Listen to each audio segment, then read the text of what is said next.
Okay, now chapter 4 is all about ratio, proportion, and percent. We just saw the video from Math introducing these first two ideas. So that's what we're going to look at first in the chapter. Now, something I'm going to put out there for you is you'll notice that a couple pages before, page 177, starts a preview for chapter 4.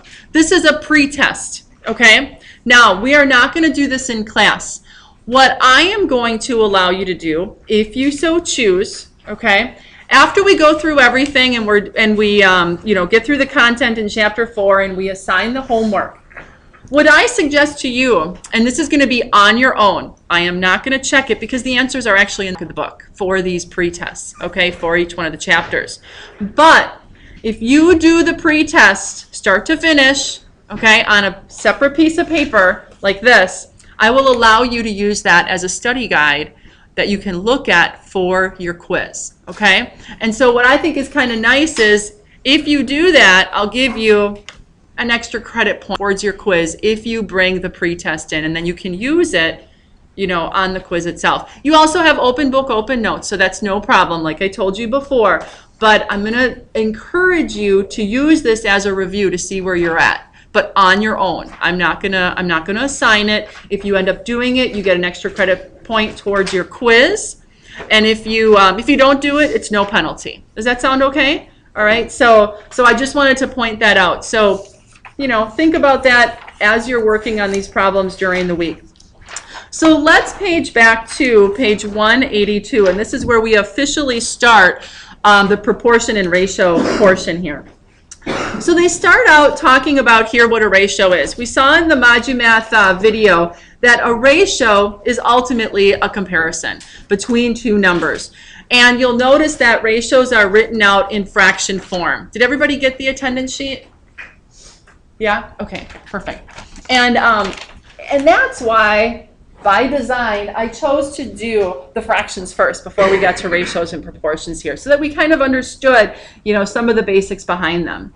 And so ratios are used in a lot of different areas. And in the trades, there's a couple specific things that we're going to see a lot with ratios. And that's why you'll notice that we do some work there. We kind of emphasize things like gear ratios or pulley ratios, because you're going to see these come up. So it's important to not only understand how they work, but mathematically, what are the concepts behind them, and so that we can solve and make sure that we know how to deal with them. I'm just going to turn off this light so it's a little bit easier to see the screen. So we start off here with example number 1, talking about finding a gear ratio, okay? To find a gear ratio, directly above here, it tells us we need to know the number of teeth on the driven gear over the number of teeth on the driver gear, okay? Down below, just a little bit to the left, you're going to notice an illustration here of depicting two gears. We have gear B and we have gear A, okay? Now, typically, when we have two gears that are in contact with one another, what we say is we want to slow the speed down and we want to increase the torque, okay? So the driving gear, when we say a driver, it's where the power is coming from. Normally, if we're using this as a speed decreaser, torque increaser, we are going to have the driver as the smaller gear of the pair, and then the driven is going to be the larger one. Okay? Again, if we're using it as a speed reducer, torque increaser. Okay? And they can be arranged the opposite way, but if they are, then we would have the ratio in the opposite direction. Now, what this tells us in a typical, and we're going to look at typical applications. So most often the driver is going to be our smaller gear, the driven is going to be the larger. Now, when we say that it reduces the speed, we call it angular speed or rotational speed that we have here. What we see is that as this goes around one time, you can see the number of teeth in here are less than the number of teeth on the larger one. This is only going to move a portion. Do you see that? Okay? And that's why as this goes around one revolution, this is actually going to take longer to go around. Okay, so this ratio sets up for us when we put the number of teeth on the driven gear on top, in this case it's 64 teeth, and we put the number of teeth in the driver gear on the bottom, we set this up as a proportion, a fraction of 64 teeth to 16 teeth. Okay, 64 to 16 or 64 16th doesn't mean a whole lot to us. But when we reduce it down, where we take the bottom number and we divide it into the top number, and we leave the bottom number as a 1. So when we take 64 divided by 16, you'll notice that we end up with 4 on the top, right, and 1 on the bottom. This is how we most often hear gear ratios expressed, where 4 to 1, meaning it takes 4 times for gear B to go around for gear A to go around just once. And that makes it a little bit more relatable to us, right? Okay, and we hear that not only for gear ratios, but we also do that for pulley ratios as well. Okay, now gear ratios, we always count teeth because that's an easy way to kind of, figure out what size we're at. Now, as you probably already know, is something about gears, you can't put any two gears together. They have to be what we call the same diametral pitch or the same size tooth, right? And they have to have the same pressure angle. So as long as those two are common, then we can start putting together whatever combination of number of teeth on either one of these that we want to. And we don't have to always come up with whole numbers. We can come up with values as we see down here, like 3.54 to 1. That just means that it's going to take 3.54 revolutions of our driver for the driven one to go around once. Okay, and again, it's a speed reduction. We are decreasing the rotational speed of that second gear. And what ends up happening, there's some other math involved, the torque goes up. We can do more work, we say. It's harder to stop that slower one, right? Is probably is an experience that you may or may not have had. Okay? So gear ratios are one of those places where we apply this ratio type of thing. And then pulley ratios are going to be the other place. Now, a pulley is like a toothless disc, if you would, and we see pulleys used a lot with like V-belts and different types of configuration, but V-belts are very popular. And what we end up comparing here for our ratio is the size of the actual pulley, one to the other. And so we need to know what its diameter is instead of, because we can't count teeth on a pulley because it's smooth, okay? So we physically look at its size. So the diameter of a pulley is the distance from one side of the pulley to the other, okay? Straight across, that distance across. And so you'll notice here that we look at the diameter of the driven pulley, okay? So it's going to be the larger one, in this case A, to the diameter of the driving pulley or the driver, okay, which is B in this case. Again, most often pulley arrangements are to reduce that speed, increase that torque, so the driver will be your smaller pulley and the driven will be the larger pulley, okay? All right, and this is a very common way, and that's why we have it here. This is a very common way to transmit rotational speed from one element coming in, like off of a motor. Off of a motor, you're going to have really high speeds, like 1750 RPM. But that's not always usable for us, right? When we think about going maybe to one of my examples I use for our mechanical design students is when we go to a grocery store. If we would hook up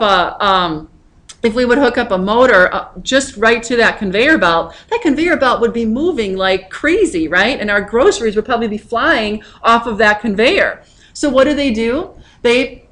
They slow that down by putting it through either pulleys or gears underneath where we don't see it, obviously.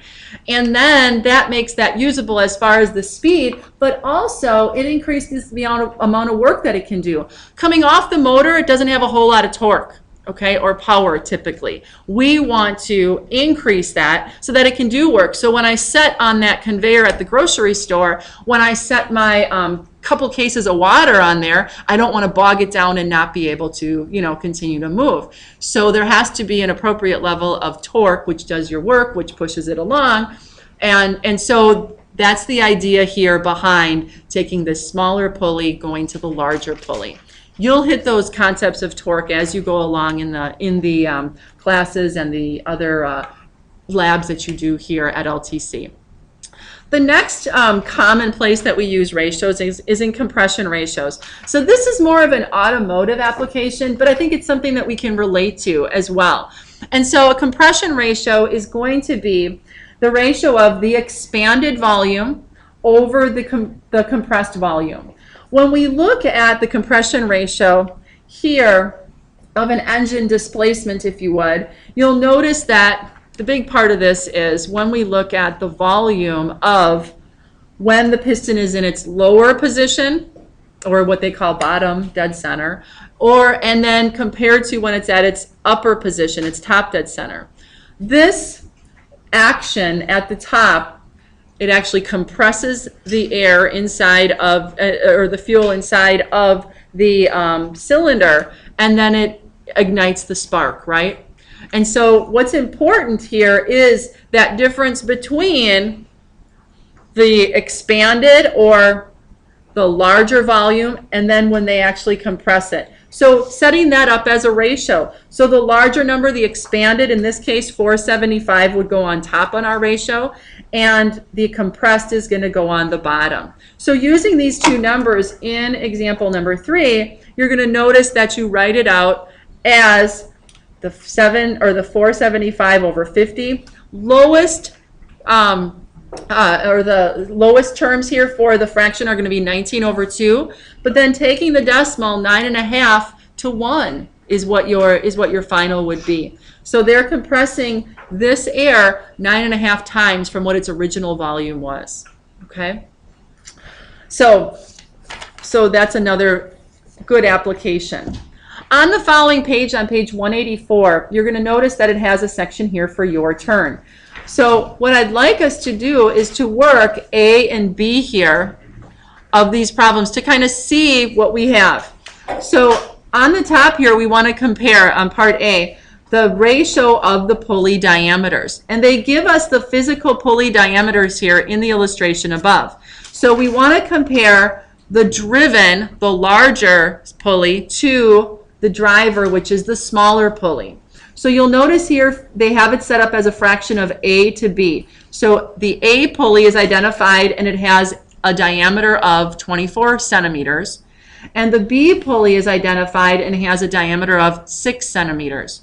So what we'll do directly below here by the solutions portion, I'm going to try to get these on the same place, you'll notice that they set up the 24 centimeters on top, 6 centimeters on the bottom. So we can reduce this to, I'm going to write in, it's going to be 4 over 1. Or we can say that the ratio is a 4-to-1 ratio, right? So this means that diameter A, pulley A, is 4 times the size of pulley B. Okay? Now for the gear ratio, part B here, we need to set this up so that if you remember the equation, you can always go back to it, and it's back here on page 182. We want the number of teeth on the driven gear, which is the larger, over the number of teeth on the driver gear, which is the smaller. So we look here, our driving gear is 8 teeth, and our driven gear is 60. So we're going to arrange this to put the 60 on the top, so this would be 60. I'm going to put capital T for teeth. And then underneath is going to be 8T. Okay? Now something they pointed out in the video was that ratios never have units. And it makes sense because when we look top to bottom here, we know that we can cancel things out, right? And the T's will cancel each other out. So a ratio never has units. We say it's unitless. Okay? So you won't have units in the end. They'll both cancel out. So that means that we have to have teeth on top and teeth on the bottom, or inches or centimeters on top and the same value of units on the bottom. Okay? So here we're going to take 60 into 8, and you'll notice that down below they have the work here. We can go 15 over 2 would be its lowest terms in terms of the fraction, but then we could say it's going to be a 15-to-2 ratio, or we can go further. We can say we can divide the 2 into 15 how many times? 7.5, right? We can say it's a 7.5 to 1 ratio on our gears. So the driver would have to go around 7.5 times for the driven to go around once. Okay? All right. Okay, so we're going to skip a couple examples after that, and we're going to go over to proportions on page 186. Okay, proportions here, proportion is an equation stating two equal ratios on either side. Okay, so as I said in the Math Ch4 videos, was first of all to have a proportion, each of these fractions have to be equal to one another. And so the first thing we need to do is make sure if we do have two fractions and we want to find out if they're equal, we can do that cross product method, where when we cross product, we start with the top of one and we multiply it by the other, the bottom of the other one. So if we take 1 times 12 is what? 12, right? And then if we take 3 times 4, it also is going to be equal to 12. So 12 and 12 are equal. We would say, yep, we have a proportion here. So a proportion is two ratios that are equal to one another, okay?